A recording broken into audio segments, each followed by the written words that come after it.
That Was Yesterday podcast is brought to you by Define Mind and Body Wellness, my wellness center here in Glastonbury, Connecticut, where we specialize in holistic services to help shortcut the process so that you can see results fast, but learn to do it in a habitual way. So many of the topics we talk about are part of the program that our clients receive, except they get much more in-depth detail. Also, my workbook of the 10-week program to lose and never look back, which is only available to our patients at Define. If you are interested in holistic body fat spot reduction, or our pod to increase your metabolism, or our cold plunge, or our sauna, which is the best sauna in the world, that I promise you. I know that sounds biased, but you'll see for yourself. Please go to definewellnesscenter.com. You will be prompted to put your information in, and make sure to mention podcast when you do, as you will be eligible for a bigger discount on our introductory services because you are a listener. Appreciate you. Have a great day and enjoy today's podcast. One of the things that I find to be very important in creating change is the combination of obviously nervous system, right?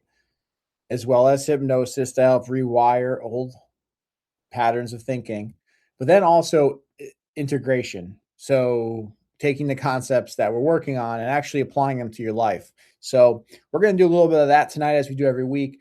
We only have so much time. The idea isn't to complete anything, but to kind of press upon you some next steps and start the process in any event. But the thing is that I try to stress to everybody is, to the extent that you can understand that to have a healthy body, and if you don't understand this, then philosophically we're not going to be aligned. But to the extent that you want to have a healthy body, I think you could agree that it's better to like eat good foods most of the time and move to the extent that you can, right? Like, I think everybody can basically agree on those two principles. But when it comes to the mind, it tends to be like something we just ignore. So just like you would need to be conscious of your physical body day in and day out, you should have that same intention towards your mind. The problem is a lot of our insecurities are occupy the top of our mind, and that can perpetuate fears and anxieties, and it overcompasses sort of objectivity, right? And when that happens, we get stuck in loops, and that prevents us from really breaking out of whatever cycle we might find ourselves in. So that's where the integration stuff becomes really important, is that you got to take what's going on in your life, apply it to things that you're learning, and then also the rewiring part of the hypnosis, tying them all together matters. So basically what I'm saying is, if you do want to create internal change, this is stuff that you have to do daily. It's just what it is. And the more you can sort of like think about it from like, well, that makes sense, versus like, oh, another thing I have to do, the more your life will change, right? Because naturally your brain is going to focus on problems, what you have to do, and negatives and all of that. But you can then, if you could at least step back and say, well, what is that actually? Is that actually bettering my life? And if you would think it is, if you're going to be objective about it, you probably wouldn't find yourself here. So I think we know the answer is no. So it's like, how do I get myself to not be like that? Well, that takes this integration and the healing work, which is what we do here. So with that said, why don't we all just settle in? I recommend, if you can, be barefoot, and also too, if you guys can put on your mutes, unless you have a question or something, just so we, no background noise can get in the way of anything here. But we're going to settle in. I recommend to be barefoot if you can. You don't have to be, but socks is always better. Kind of ground your feet into the floor. And when you feel right, allow your breath to slow down. Eyes are just shut. We're just settling into the moment here. But when you feel comfortable, allow your eyes to shut. And then just start to think about your breath in a conscious way. So you're just slowly inhaling through the nose, and then slowly exhaling out the mouth.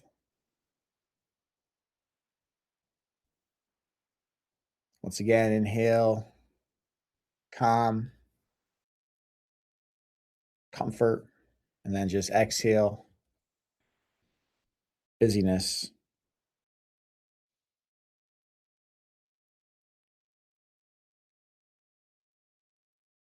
few more breaths. Inhale through the nose and then just exhale. Goal here is just to leave behind anything that's no longer serving you in this moment. Bring your focus to the present moment. Bring your focus to healing in this present moment. Again, through the inhale through the nose, calm, relaxation, feelings. Invite feelings of comfort, of peace. And then just exhale and let go of anything that's no longer serving you. Just let it go. Just allow yourself to be in this moment.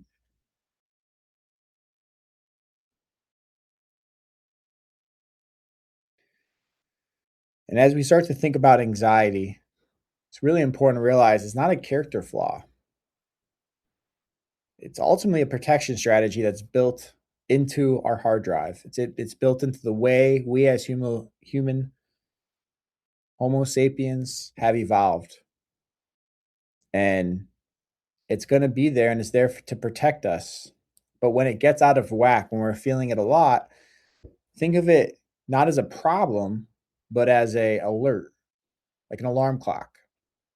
And just as you wouldn't go around the world identifying as an alarm clock, I invite you to step back and recognize that, well, this anxiety is a part of my system, not who I am. And I can tell you, having worked with so many people in similar situations, you are not an anxious person.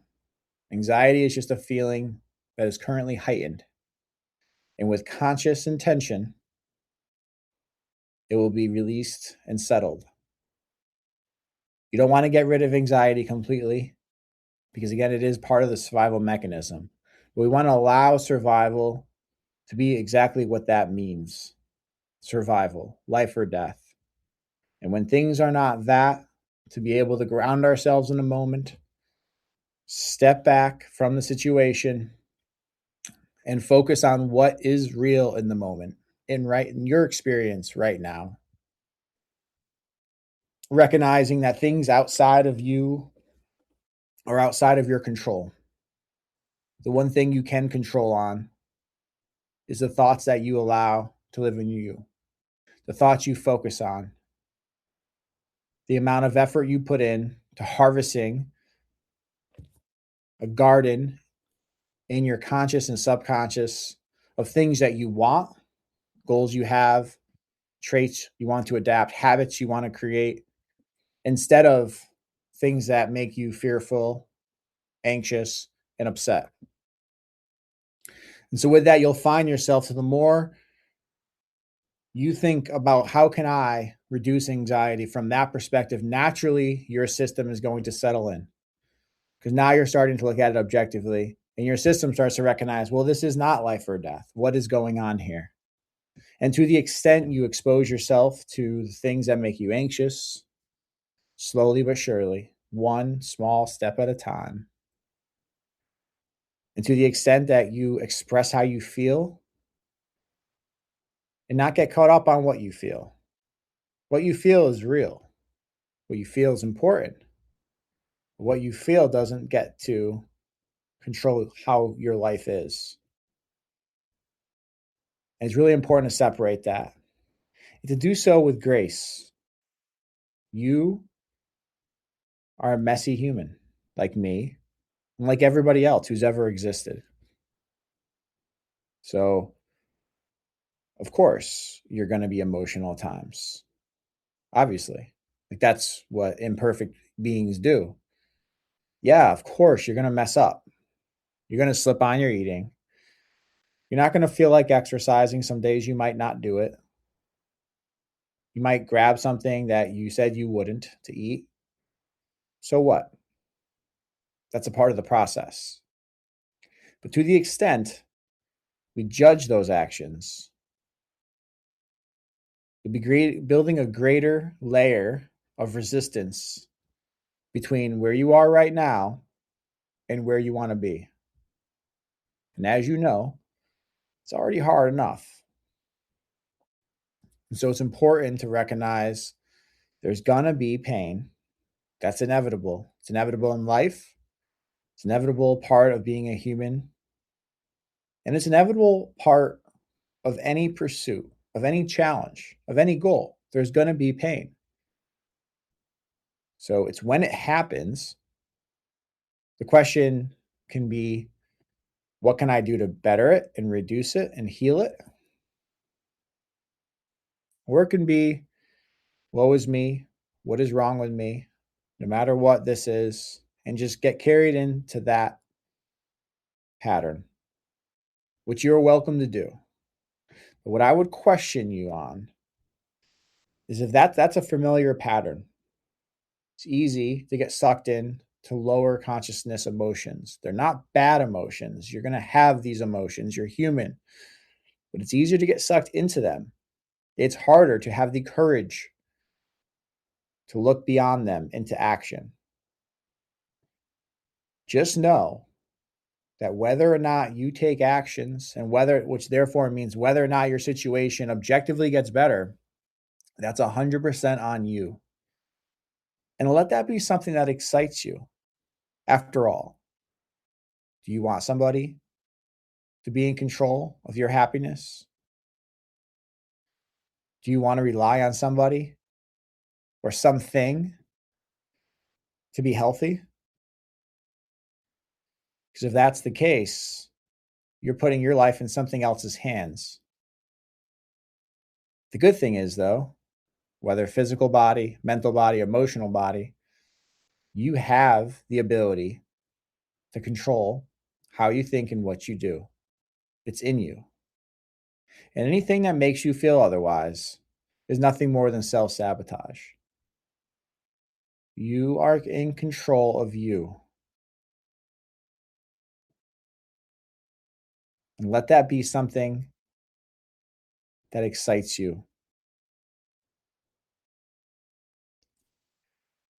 When anxiety arises, think to yourself, I notice this feeling. Recognize it. Don't try to distract yourself from it. Recognize it. Take a breath, slow breath into the nose, out through the mouth. And do that with me now. Slow breath into the nose.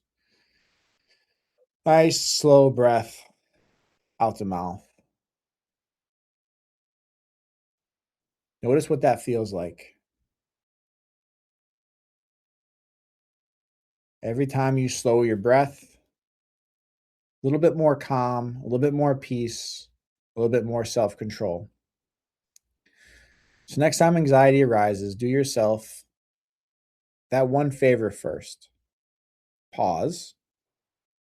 And of course, if you're driving, you've got to focus on that. But as soon as you can, pause, slow your breath down. And then it's important in this way to pattern interrupt, to disrupt your nervous system from its automatic response. And if at some time early in your life, anxiety was something that happened so much, that came about so much because you were in an unstable environment, you've dealt with traumas, or there were just a lot of things that kept happening in your life that just made you anxious, it's likely your nervous system is more comfortable in the fight or flight state because it's what feels familiar. And it's also, if that is you and you find yourself in that state often, recognize there will be a lot of internal resistance against doing exactly what we're doing now, being open to what's possible, to slowing down, to controlling our breath. Because when you do so, it takes you out of fight or flight into your parasympathetic nervous state. It's only here where you can have clarity, where you can have objectivity, where you can settle your system. And so a way to prevent the automatic response from continuing once you notice the anxiety is to give yourself a pinch on your non-dominant arm. So go ahead now, reach over with your dominant hand and pinch your non-dominant arm enough so that you feel it. And then release. This is to show you that you're alive in this moment. And let that set in. Recognize how much of a gift that is. As bad as things may be in your life and in the world, at least you're here right now. And again, you can choose to not accept that. You could choose to not want to be here in this moment and be grateful for the breath and all the other things that you have. And instead focus on the things that you don't have and the things that are wrong. But once again, that is a choice. And what's undeniable is to objectively look at that choice and say that to the extent you focus on things you cannot control, that will better your life. That is just not accurate. And so if that's the case, you recognize that this is an integral part of the journey, but one that you can do. You have the ability to stop, to pause, to breath, to breathe, to give yourself a little pinch, and to have the intention. And really, to the extent you have the intention, that's progress. You're going to still be reactive at times. You are still make mistakes at times. You're human. It's okay. But it'll be less and less the more you allow yourself to take back control.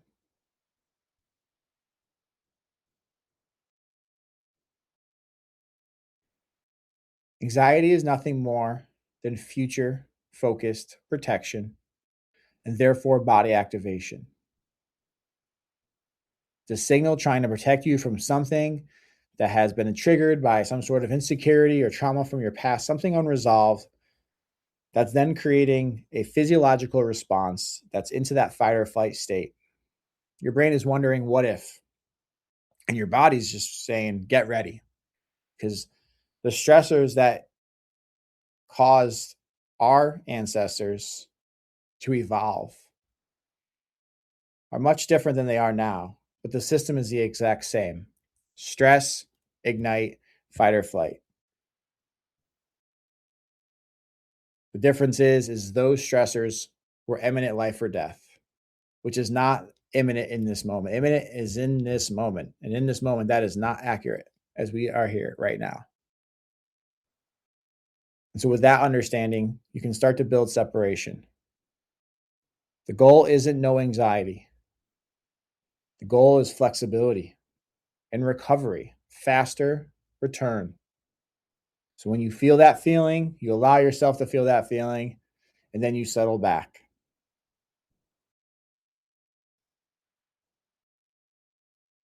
So think of it like this. Anxiety sounds off an alarm on your body. You feel it. Your mind starts to build a story of what that anxiety, what that's all about, what you should be scared and focused on.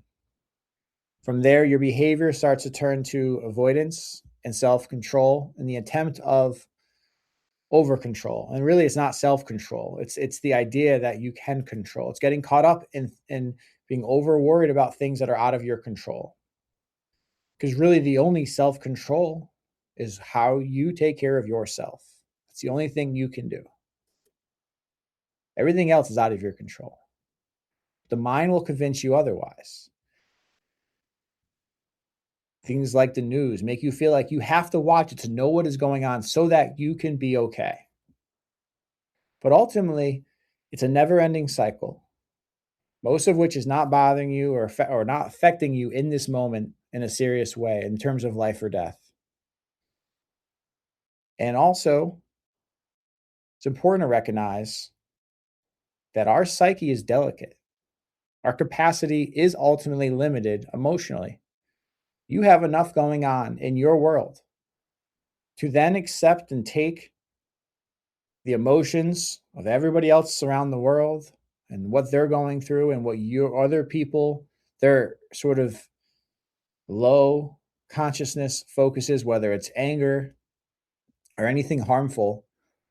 But to try to take all of that on means that you're going to have less and less space for the things that are most important to you in your life and ultimately your health. And so it's with that realization, you can realize that it's okay and normal to have and experience anxiety. but what happens after is a choice. And so, with that, if you guys want to slowly sort of open your eyes and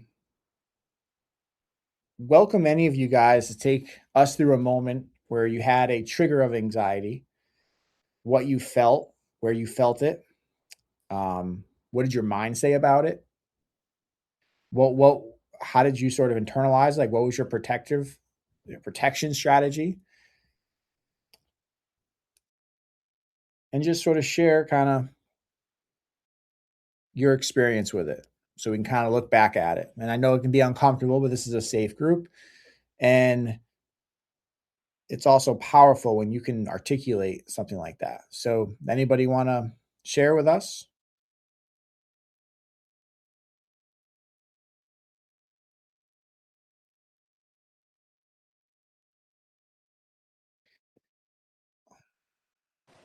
So are you referring to what just now, a moment of anxiety while you were talking, or before, or something of that nature? At any At time. any time. Yeah, it could be when we were going through that. It's very common. Like when I work with clients in one-on-one hypnosis, when they have a lot of anxiety or they have a like self-sabotage, will try to find a way out of that situation, which is why, I mean, I'm not against it and I would never say it's a bad thing, but it's why I would recommend that, if you are, with not recommend, but with therapy, oftentimes people end up staying in therapy for a long period of time without actual behavior change in their world. And they tend to go through the same types of problems because they're trying to be conscious in that moment of, you know, of help, of trying of relief. But the problem is their body is naturally now reacting to the thought of them trying to change anything, right? So it's very common in hypnosis too for that to come in, and that's where we kind of learn to sort of breathe through it. And when that comes up, I always invite people to tell me afterwards, or and I guess in this case now, so that we can look at that. Did that happen for you? Well, when you were just talking, it brought me back to my childhood home, which was a huge source of anxiety for me back when I was very young. And it was the weirdest thing because I very rarely think of my childhood home, and and I was walking around the house, out in the yard, looking at my neighbor's backyard, and remembering what the backyard of my home looked like. It was just it was a bizarre thing because I never, ever, ever think about, like I said, I never think about my childhood home. And it actually came to mind saying, I wonder if I should drive by it, knock on the door, and ask the people if they would mind if I walked around the back of the yard, because what is it that's causing me so much anxiety that it just came up right now? I don't know. It was just very, very odd. That is interesting. So it just came up now. And may I ask, do you have anxiety daily, would you say? With my job, I do. Yeah. Okay. And what type of, if you had to describe that anxiety, like what types of like what type of general, how would you describe it, would you say? Just it was the nature of my job being in insurance and dealing with claims and people wanting to get paid. They're not happy with the amount of money they're getting paid, and getting yelled at. And I'm thinking, oh my gosh, I got to call this person back and tell them their claim's not covered. So it's an ongoing 8 hour daily thing. Mm. And how long have you been doing this for? 35 years. And has it always sort of been similar in that way? Yes. And was this your only career? Or did you have a career before that? Retail. And did you ever have any anxiety in that setting? No, no, I loved it. And how would you, like, if you're looking back in a general way, if would you say, is there any feeling, any thought, and this is hard to do, this is kind of conscious, but something I do in deeper one-on-one hypnosis sessions is called age regression, where we get you into a trance and we kind of go back to that time where, like, back at that house, in the yard, to the first feeling you remember having the anxiety, because it's obviously not new, right? Um, but and that's so that's something that if you're open to it, happy to kind of take you through. But it can be just, I want to make sure that, I'm very clear with all that. It can be very personal, so I'm Mhm. happy to take you through it if you want, but I also understand at the same time it's something you wouldn't want to do on a group. But Right. Yeah. in either way, that would be that would be interesting to figure out what that was, and then start to look at the correlation with day to day. Like obviously the nature of the job is tough in that way, right? But it would be, some of the common threads that can happen is like, especially I work, you know, with a lot of say women particularly as kids, and I'm not saying this is you, but these are just the types of correlations that can happen is like growing up in an environment where they felt like their role was to sort of like people please, not step on toes, that it was good to be, quiet and nice. And then that sort of molded the adult they grew into, which then dictated the types of relationships they got into, which then dictated the types of careers they got into, and and made them have that feeling of like endless people pleasing, and ultimately leads in a lot of internal insecurities. And again, I'm not saying that's you by any stretch, but like that's just where I go. That's where the important. I love that you brought this up, Lori, because it's really like powerful. You just like, when's the last time you thought of that yard? I can't even tell you. It's been a very long time. Okay. So over 10 years, over 20 years, Oh, over 30, probably I'd say 20 to 30 at least. 20 or 30. And then all of a sudden we're talking about anxiety in a peaceful, calm place. And all of a sudden it pops up saying, hey, there's something here, you know? Yeah. So I guess what you can bank on at least is that there is something there, because otherwise, why do you remember that? And why do you remember that? Especially you think about it, like talk about occupy space in your brain. You haven't thought about it for 30 years, 20 years, whatever it was. And yet it was just so vivid in a minute ago. So that's been in you. And that there's been a correlation with anxiety with that image for that long of time. It's impossible for that not to affect your adult self and things that have happened in your life, right? Mhm. So it just shows you how powerful a subconscious mind is. It stores, So I would journal on that tonight. I've got my journal right next to me, so it definitely will be something that I'm going to do. And obviously, I'd love to call my sisters and mention it to them to see what their thoughts were too, if they've even thought about our childhood home, which I doubt they have either. But I just think that's so interesting. Yeah, and when you are looking for the answer and you ask like objective questions, so like this is where it's tough. Like if something's more like, say if it's a different type of memory somebody got where it was like it was to something more traumatic directly. Like I'm not saying something didn't happen traumatic, but we don't know that this present moment. But at least sometimes this can happen and people instantly go to a traumatic. I had a woman, for example, she for the longest time didn't realize why she struggled with her self-image so much. And no matter what, she couldn't lose anything and she was doing everything right. And she didn't know why that was happening. And through all this work, the age regression and such, the cause ended up being that when she was 13, so her dad used to always make comments about her eating pie. And the last time he yelled at her for eating pie, I didn't yell at her, but mentioned it, he died that night. And so her entire life, she had this internal sort of void for dad's approval and her perception, right? Like for all we know, yeah, he made it didn't want her. He didn't know how to communicate that better and he loved everything about her. But her psyche interpreted that situation as like you to get dad's love, you got to be healthy and you're not doing a very good job at it. Imagine that. Wow. Yeah. So it's powerful. And then when all of a sudden, talk about, it was like that happened in our second or third session. We finally got there. And then I think you're pretty good for the moment, but let's circle back in a few weeks. She came back. One of the first things I asked, like, obviously, how are you feeling, everything? And she felt like a completely different person. And I'm like, so tell me about that. She's like, well, I just feel less stressed. And like, even the other day, like my neighbor made a comment of like, you look so much like relaxed. And I'm like, did anything else change? No. And then also she started to lose weight and lose fat and wasn't as bloated. And basically, and that's, I mean, honestly, not really surprising because she had so much stress. She was putting on herself all the time for an impossible goal that wasn't even really accurate. That's just her, how she felt. And it caused that physiological and also emotional sort of avalanche. And then it was gone. So, Wow. yeah, it's really wild. The more so I would definitely invite you to look into it objectively.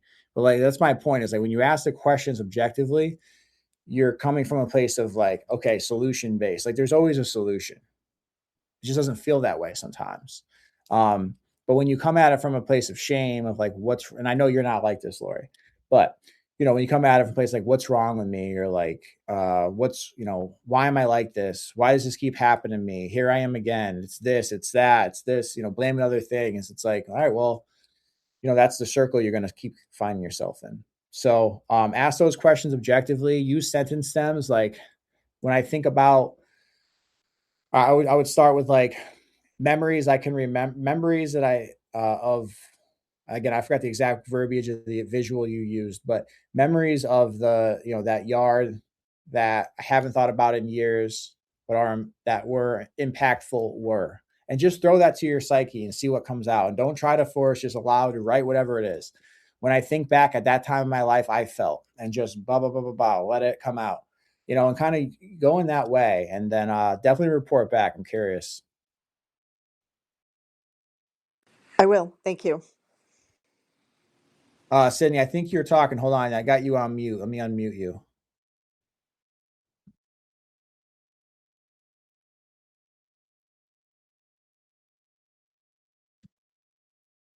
See, I think it might be on your end. It's showing a mute. Your mic is off. There. There Okay, you are. reset. Yeah, I had a a moment over the weekend, you know, where I told you that the reason I stopped taking meds and didn't really need any more therapy is because I got rid of somebody out of my life. And I had a moment where I just wanted to talk to them, but I ended up writing myself a letter, and a long one, getting it all out. And then I crumpled it up, threw it away, and I felt better. You Good for know, you. that's how I handle a lot of anxiety. But I don't have a lot of anxious moments anymore like that. I don't know where it came from, but it did. And I just, like I said, I just got it all out in a letter and read it a couple of times and then just crumpled it up and threw it out. It felt so much better because of it. Just Mm. had to get rid of it. No longer serving me, type of thing. Yeah, that's great. I mean, that was something we talked about a few weeks back where we had, someone else on a call, and someone in her family she couldn't kind of along with, and the assignment was like write a letter to them. And you don't have to send it, just write it. So Yep. I'm really proud of you for doing that. That's awesome. Yeah. And some journaling helps. Oh yeah. Journaling helps. Yeah. So, So when you got in this, and then is anything, and Nina, you don't have to share anything, but if you want to, you can unmute yourself at any time. Let us know. Where it's important for you guys to all recognize, and you can say it out loud or you can just write it to yourself. But in this case, Lori and Sydney, in the most recent anxiety that came up, and then for Nina, if it was tonight or if it was another time, where did you feel it? And feel free to share or at least write it down, either or. my gut. I felt it in my gut. Yeah, my gut too. And Yeah. what was the sensation? Tell me about it. Like, Pressure. Yeah, exactly. I Pressure. was just going to say the same Pressure. word. It felt like somebody was sitting on me. Yeah, I was going to say like my cat was sitting on my gut. Yeah. Yeah. It felt like somebody was sitting on me. and Almost like I couldn't breathe.